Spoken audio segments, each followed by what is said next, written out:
imperialistas que cambiaron fechas, cambiaron historia, cambiaron muchas cosas. Y eso no es algo raro, porque eso también se ha dado en estos tiempos. Yo me acuerdo en el tiempo de León Pérez Cordero, mencionaban familia de él en la historia de las guerras, familia de él que nunca habían mencionado en otro libro de historia, pero aparecían familiares de él como héroes de guerra. ¿Quiénes hicieron ese trabajito? Los católicos que estaban ellos en ese tiempo adueñados de la educación ecuatoriana. Por eso ellos ponían que la religión del Ecuador la católica, ¿ya? Y enseñaban ciertas mentiras sobre la iglesia católica y sacaban historias fantasiosas, ¿no? Hay un héroe ecuatoriano que usted ha leído, no me acuerdo bien el nombre de él, dice que le volaron una mano y él andaba con la bandera, le volaron el pie y seguía con la bandera. ¿Ya? Y así, imagínense, tantas partes del cuerpo de él que le volaron y él seguía con la bandera, arrastrándola. Entonces, claro, uno cuando era pequeño, uno decía, no, en verdad que es un héroe, ¿no? Como se llegó todo. Pero un doctor, un médico, ¿no? Un cirujano, francamente hablando, veía a este hombre solamente con el brazo que le vuelan ya no puede adaptarse. ¿Sí o no? A menos que, claro, hay seres humanos que han hecho proezas, pero los curas, cuando tenían la historia ecuatoriana, metían mucha fantasía en ciertas cosas. Entre eso está la historia de Guayaquil también. ¿Amén? Guayaquil. ¿Quién era Guayaquil? Solamente lo menciona la historia, pero ¿en verdad existieron? Eso no lo sabemos. ¿Amén? Entonces hay muchas cosas que han cambiado. Según el que gobernaba, cambió. ¿Amén? Después cometió León un error. Le entregó los estudios o le entregó las universidades, colegios y escuelas a los de izquierda, que hoy no son de izquierda, hoy son llamados los socialistas. ¿Amén? Que también cambiaron la historia. Y ahí ellos pusieron también su basura ahí para enseñar a los niños otra cosa. Amén. Y ahorita en cambio ya dicen que ya no es católico el Ecuador, ahora es la Pachamama. ¿Qué es la Pachamama? El demonio que adora a los niños. Amén. El demonio que adora a los niños, que no es ni un Dios siquiera. Amén.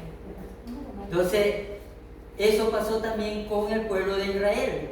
El pueblo de Israel, cada vez que era conquistado, su historia cambiaba en cierto modo. ¿Amén? Y no solamente la historia, sino que incluso en la palabra de Dios ellos también iban manipulando ciertas cosas en la palabra de Dios. Que gracias a Dios hubieron otros israelitas fieles que iban nuevamente acomodando como debía ser en la historia de la palabra de Dios. ¿Amén? Es por eso que yo les mencionaba que había una Biblia helenista, ¿no? Donde hablaba ciertas cosas raras, pero era mezclando la historia griega con la historia hebrea. Hacían una mezcolanza, ¿no? Según ellos, para que concuerde y como siempre hemos visto, ¿no? Hombres de buen corazón que quieren hacer algo bueno. Uy, la Biblia ofende, dice aquí mucho, a los hombres malos, asesinos. Así que vamos a poner aquí en la Biblia, en vez de no matarás, pondremos aquí, no pensarás en hacerle daño al prójimo, ¿no? Ni con un cuchillo ni con una pistola, para no poner la palabra no matarás porque ofende. ¿Amén? Entonces, así cambian a veces la verdad con un buen sentido del corazón, pero no saben que están haciendo algo equivocado. ¿Amén? ¿Alguna pregunta? Entonces, dice aquí en la introducción, el mundo del Nuevo Testamento ofrece información acerca de las circunstancias inmediatas de los tiempos del Nuevo Testamento. ¿Ya? Bueno, aquí está confundido. El mundo del Antiguo Testamento es el que ofrece información acerca de las circunstancias inmediatas de los tiempos del Nuevo Testamento. Por eso es que a veces los libros, ¿no? Tienen a veces errores, los libros, ¿no? No la Biblia, sino los libros. Eso tiene que haber leído bien la Biblia antes de leer un libro. ¿Amén?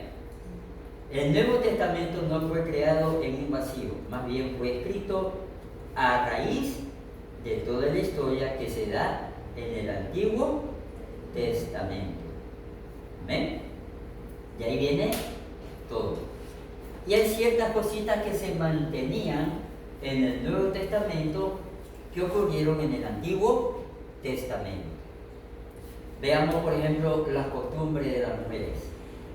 Si hoy pusiéramos en una iglesia legalista de pie a la mujer de Abraham, le caen la piedra. ¿Por qué le digo que le caen la piedra? A ver, ¿por qué le caían la piedra? Porque le verían a una mujer con aretes, con collares, con un moño adornando su cabello y con diademas de oro en sus manos. Y le dijeran, pecadora, hija del infierno, ¿no? Sácate esos aretes del diablo. ¿Yo no? Así le dijeron. Por eso es que tenemos que entender bien cuando la Biblia menciona de Pablo, cuando habla de adornos ostentosos. Por eso hay que buscar el diccionario. ¿Qué significa la palabra ostentoso? La palabra ostentoso viene como de una palabra de exagerado. ¿Amén? Algo exagerado. Algo que es para llamar la atención, no del esposo, sino del vecino. ¿Eh? ¿Sí me voy a entender? A eso se refiere. O algo que una mujer se compra, por ejemplo, como los peinados de ahora, ¿no? Peinados dice con queratina. ¿Cuánto valen en Urdesa? $200. ¿Cuánto vale en el Guamo? $20. Según donde se lo haga. ¿Yo no? Pero sí hay mujeres que dejan antes de comer por hacerse algo así. ¿Sí o no? Solo por la vanidad. Y a eso es lo que se refiere Pablo. Amén. O sea, si tiene, está bien, hágaselo, pero si no tiene, ¿para qué lo va a hacer? Amén. ¿Qué le va a dar de comer a sus hijos? ¿No? Un arroz con tiro libre. Un arroz con huevo frito, ya está. Toma, ya come, es lo único que hay, ¿no? Ahí está el pollo antes de que nada, antes de que se haga grande. Ya está comiendo pollo. ¿Yo no? Está tierno eso. Entonces, veamos que en los tiempos del Nuevo Testamento también había mujeres que conservaban ciertas costumbres que venían del tiempo de Abraham. Habían ciertas costumbres. Veamos, por ejemplo, el libro de Cantar de los Cantares, cuando menciona el adorno de las mujeres, ¿no? Y también el aspecto de los hombres. Ahí menciona mujeres adornadas. ¿Ven? Por eso una cosa, porque yo sí le digo sinceramente, una cosa es que una mujer se pinte, por ejemplo, con esos lápices de labio, dice rojo mortal se llama, ¿no? Se mata a la gente, solo con mirarlo. Bueno, entonces, yo estoy de acuerdo con lo que decía un profesor que conversaba en la Asamblea de Dios, un anciano, un norteamericano, y él decía que la mujer debe arreglarse para el esposo, que no es pecado. ¿Ven? Y si quiere salir a la calle arreglada, pero que no exagere. Así decía ese pastor, que no exagere, ¿no? Porque, claro, hay damas que tienen la piel demasiado blanca, ¿no? Y si no se pone un poquito de rubor, pues se la ve como que fueran anémicas, ¿no? Sí. Entonces, una cosa es algo exagerado y otra cosa es algo que sea normal. ¿Ven? También, claro, si no se quiere pintar tampoco no hay problema. No es una regla ni un mandato bíblico tampoco. ¿Amén? No lo ordena Dios. ¿Amén? Así que no hay problema en eso. Entonces, el mundo del Nuevo Testamento se estudia la historia del Nuevo Testamento desde la perspectiva de la forma en que afectó a los sucesos del Nuevo Testamento. Esta historia se remonta al período transcurrido entre los dos testamentos bíblicos. Ese es el período neotestamentario, el período entre Antiguo Testamento y el Nuevo Testamento. ¿Ven? En ese periodo se comentan muchas cosas que cambiaron la política en Israel, cambiaron la moneda, cambiaron ciertas costumbres, no todas, pero sí cambiaron ciertas costumbres. ¿Amén?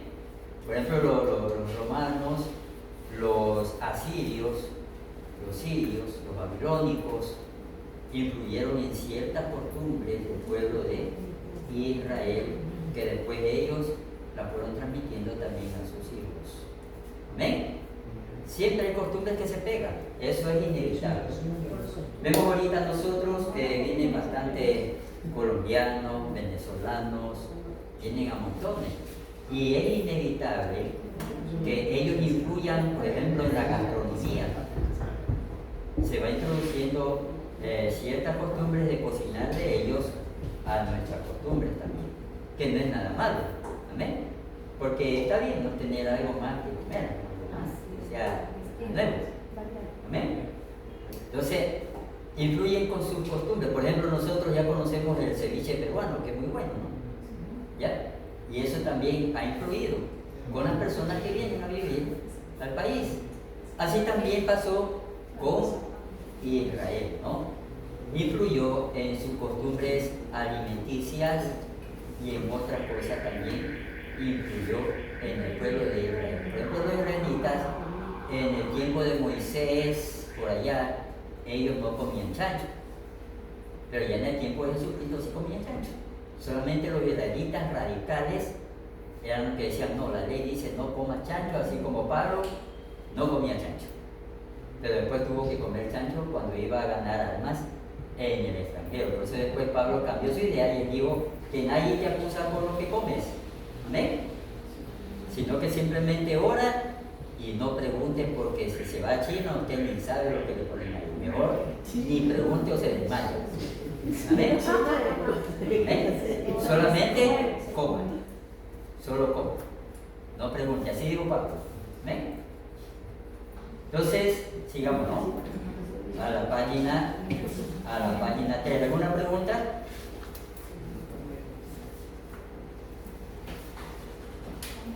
Dice, a cabo de un tiempo relativamente corto, los descendientes de Abraham se hallaban en Egipto. Pronto el número de ellos se convirtió en una amenaza para Faraón. Bueno, esta es la parte del periodo antes del Antiguo Testamento. El periodo intertestamentario nosotros lo encontramos en algunas Biblias, Biblia de estudio, Biblia católica. Ahí usted encuentra la historia de los macabeos, ¿no? ¿Quiénes eran los macabeos? Una familia sacerdotal, ¿no? Los macabeos, los famosos macabeos, que ellos influyeron en la parte histórica y política de Israel. Influyeron mucho. Entonces, dice que fue un tiempo, ¿no?, entre el Antiguo Testamento y el Nuevo Testamento de unos 400 años, que también se le llama el tiempo del silencio, porque Dios no habló ni por medio de profeta ni por medio de nada. O sea, Dios no se comunicó con el pueblo a través de ningún medio. Y le llamaban también el tiempo o el periodo del silencio de Dios, ¿no? Dice, los 400 años que transcurrieron entre el tiempo en que escribió Malaquías, que fue el último profeta que escribió, y la venida de Cristo, se conoce con el nombre de periodo intertestamentario. Las principales fuentes de información de este periodo son los libros de los macabeos, los cuales describen la revuelta de los macabeos y el caos de Palestina, y los escritos de Josefo. Josefo también fue un historiador que recogió información de la época de los macabeos y también lo menciona. Amén. Fue del tiempo del siglo I después de Jesucristo. O sea, Josefo no vivió en la época de los macabeos, sino que vivió en un tiempo posterior. Amén. Casi en la época en que vivió Jesucristo. Y por eso es que él escribió recogiendo información, porque así son los historiadores, ¿no? van y recogen información de uno y de otro y de otro y de otro y de otro, y después ellos sacan su propia información recopilando todo lo que ellos han ido investigando. El libro de Daniel ofreció una visión anticipada de estos años a través de la perspectiva profética. Daniel pudo esbozar los principales sucesos políticos de este periodo. Daniel vivió durante el ascenso de Babilonia al poder mundial. Vio que ese reino pasaría de la escena y sería sustituido por el imperio medo-persa en su visión profética. Daniel vio el surgimiento de otros grandes poderes que dominarían el periodo que transcurriría entre los dos testamentos bíblicos, Alejandro y los Ptolomeos de Egipto, los seleucidas de Siria, los macabeos y los romanos. Amén. Por eso es que en cada época que hubo guerra, conquistas, era por algo, ¿no? Por algo. Vemos nosotros cómo influyó Roma y cómo influyó Grecia. Por ejemplo, empecemos por los babilónicos, ¿no? Cuando ellos obligaron a todas esas naciones conquistadas a hablar el idioma de los babilónicos. ¿Cuál era el idioma de los babilónicos? ¿Ah? ¿Cuál era?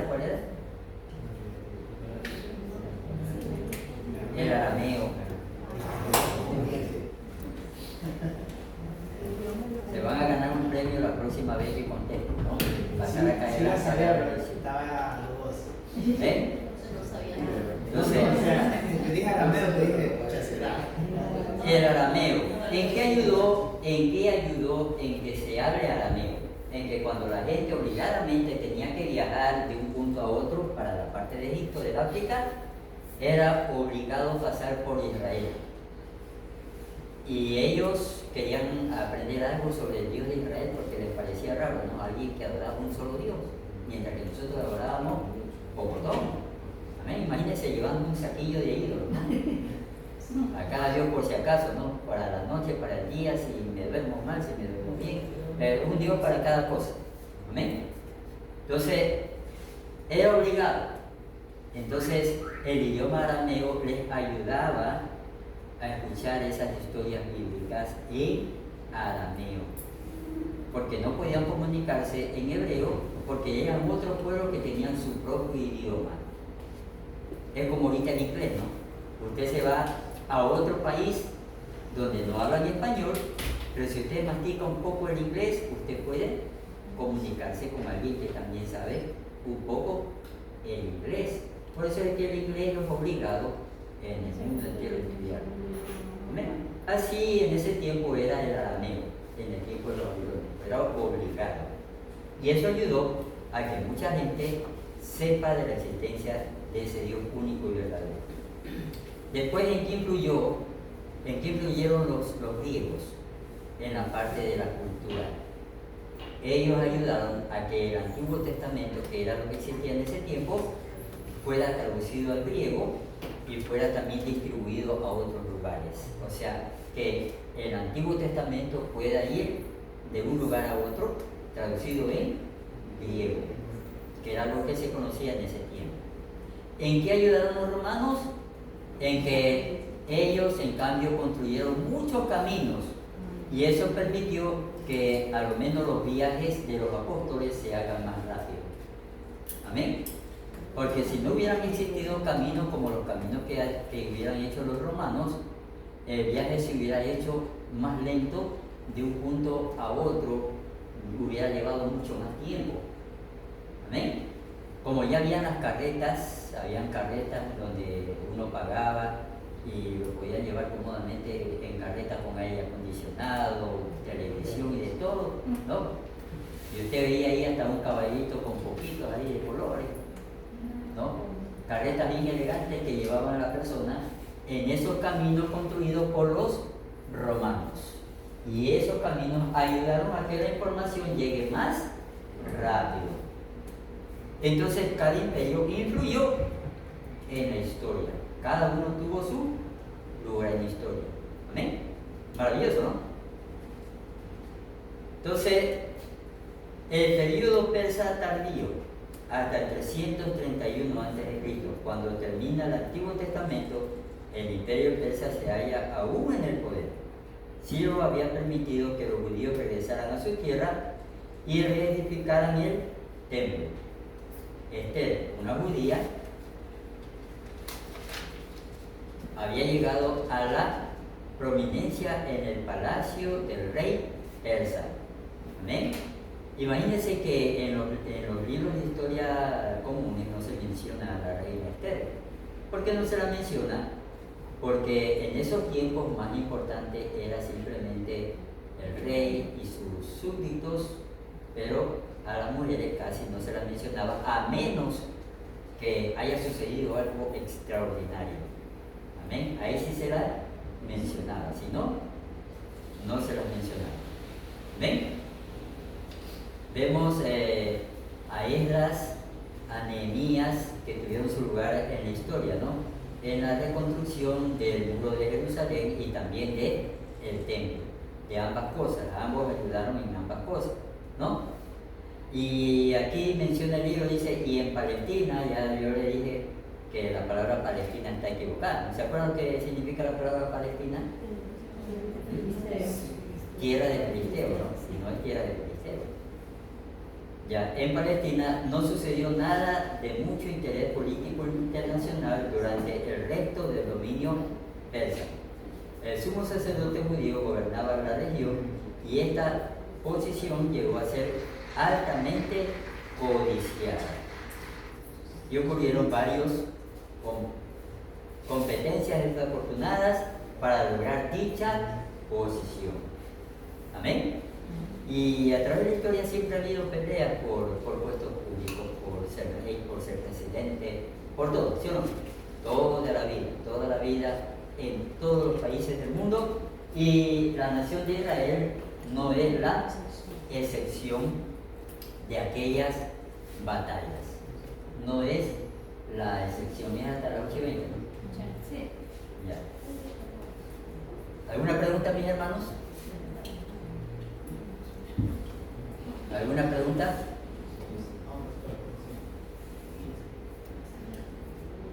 Entonces, bueno, dígame usted en qué ayudó el imperio babilónico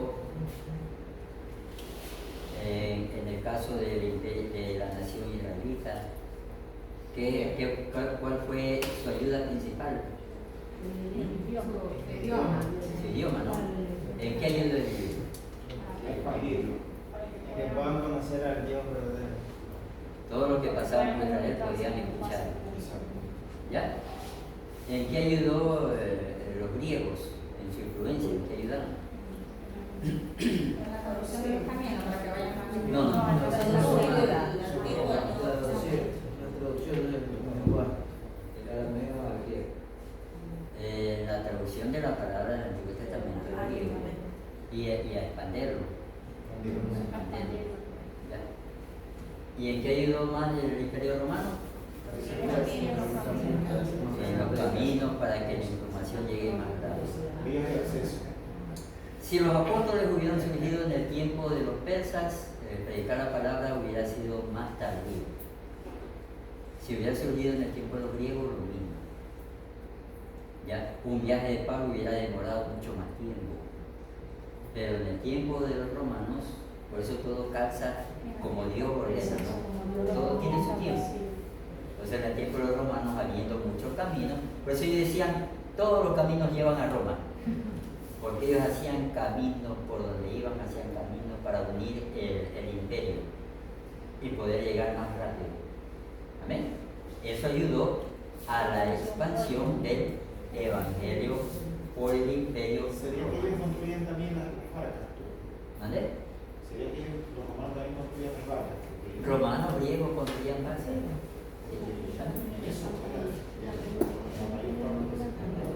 Ellos usaban esclavos para poder remar sus barcos romanos con esclavos.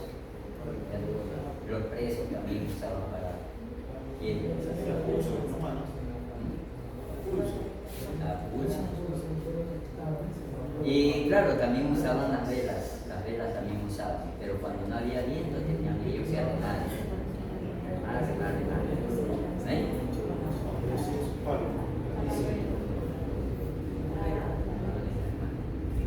Vemos el periodo de Alejandro Magno, que lo menciona aquí en el libro, la época también de los Ptolomeos. Amén. Alejandro Magno, después del dominio persa, llegó al poder Alejandro Magno sobre un inmenso imperio, en el cual estuvo incluida Palestina. ¿Qué significa la palabra Alejandro Magno? ¿Ah? La palabra magno significa grandioso, grande, ¿no? Alejandro el grande, grandioso. ¿Ya? Su padre fue Filipo de Macedonia y había extendido su dominio sobre toda Grecia y se preparaba para una gran guerra contra Persia. O sea, Alejandro Magno no solamente se conformaba con haber conquistado el imperio persa, él quería conquistar aún más territorio. Él quería conquistar, él era conquistador, no era emperador ni rey. Por eso es que él no quería conformarse con quedarse a poder reinar en un imperio, no, él quería seguir conquistando. ¿Amén? Hasta en la iglesia todo tiene su lugar, ¿no? El evangelista es aquel que pesca almas, pero no es el que pastorea, solamente es el que pesca almas. Amén. El pastor tiene su lugar en la iglesia, amén. El maestro también. O sea, cada quien tiene su lugar. Amén. Y vemos que en el caso de Alejandro Magno, él era solamente un conquistador, pero él no quería ser emperador, solamente conquistador.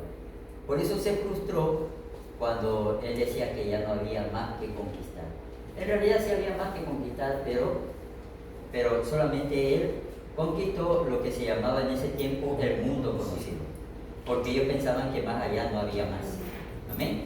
Que usted veía así, la línea del mar, y usted decía, si me voy allá, me voy y me caigo para toda la eternidad, ¿no? Ellos pensaban en eso, ¿no? Que allá terminaba el mundo. Amén. Por eso es que un borracho decía, bájenme del mundo porque ya no quiero estar aquí, decía, ¿no? Decía, paren el mundo porque me bajo, decía el borracho, ¿no? Se sentía mareado, decía, de ver el mundo que era bueno, ¿no? La época de los Ptolomeos, no hubo quien sucediera a Alejandro. Con el tiempo, 4 de sus generales se dividieron el imperio, y como siempre hay guerra entre ellos, ¿no? Porque uno quería más, el otro decía, me diste muy poquito, yo quería más, y tantos problemas, ¿no? Amén. Después de alguna lucha entre estos generales, Egipto cayó en manos de Ptolomeo Sóter. Palestina también se añadió a la parte que le correspondía a él. Al principio, Ptolomeo Sóter fue duro para con los judíos, más tarde los utilizó en varias partes de su reino, a menudo en altos cargos.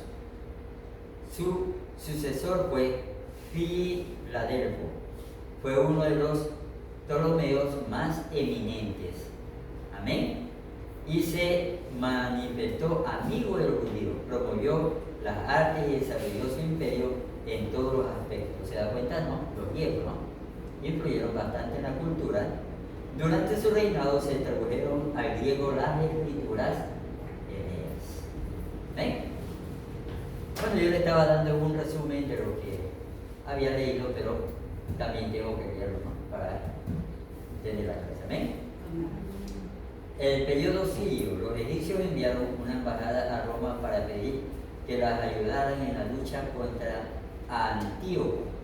Roma aceptó esta petición y envió un ejército, aunque al principio este no tuvo éxito. Con el tiempo, sin embargo, este ejército obligó a Antíoco a evacuar todo el país, que se extendía al oeste y al norte de los montes Tauro. Amén. Yo le recomiendo que apenas compre el libro, léalo bien y despacio. Sobre todo porque cuando hay que dar examen y también hay que dar aporte, Tiene que haber leído, ¿no? Si no ha leído, entonces queda en la penúltima. ¿Ven? Entonces, aquí el libro empieza con historia.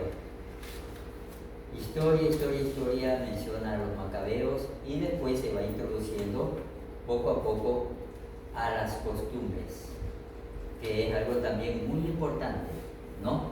Cuando Cristo predicaba, ¿por qué hacía una cosa, hacía otra cosa? Es algo muy bonito. Amén. Entonces, ¿cuál es el deber que van a hacer ustedes? Ustedes van a traer la materia que se llama la naturaleza de Dios, van a traer el resumen de la página 16 al 20. Ya le vuelvo a repetir, resumen, ¿no? Un resumen es algo pequeño, no quiere decir que va a ser copia de toda la página.